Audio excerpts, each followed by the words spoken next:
안녕하십니까. 사회보험TV 김용화입니다.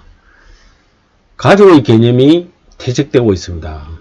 최근 발표된 통계청의 1인 가구 통계에 따르면 1인 가구가 우리나라 전체 가구 수에서 가장 많은 것으로 나타나고 있습니다. 사회보험TV가 가족 개념의 퇴색과 국가의 역할과 관련해서 말씀을 드리겠습니다.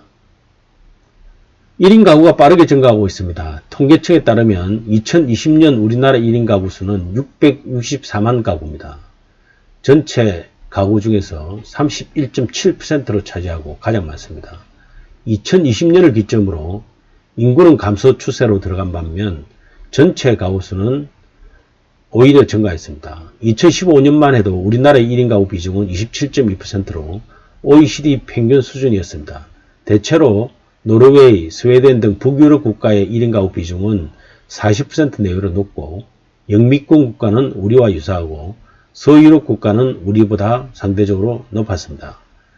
통계청은 우리나라 1인 가구 비중이 2047년에는 37.3%로 높아져 북유럽 국가 수준에 근접할 것으로 전망하고 있습니다.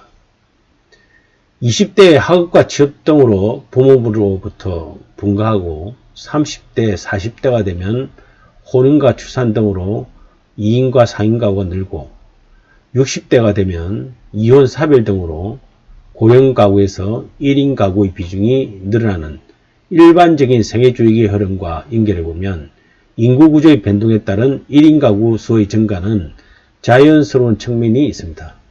전체적으로 고령층은 불가피하게 1인 가구가 되고 20대, 30대는 본인 선택으로 1인 가구가 되는 경우가 늘고 있습니다.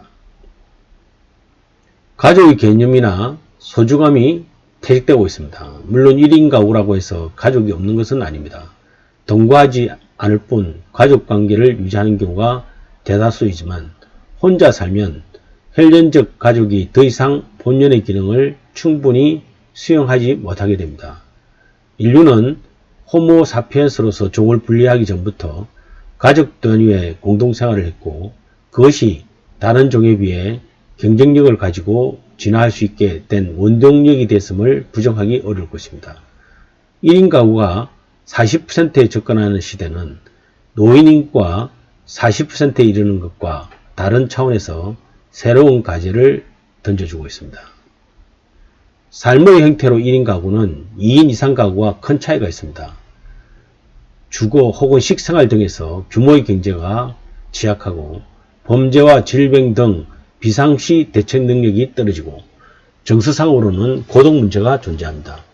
가구원수 감소에 따른 가구수 증가는 주택에 대한 수요를 증가시켜 부동산 가격 상승의 요인이 되고 있기도 하고 1인 가구 비중 증가로 혼밥, 혼술 등 사회 풍조가 보여주듯 소비 행태도 크게 변모하고 있습니다.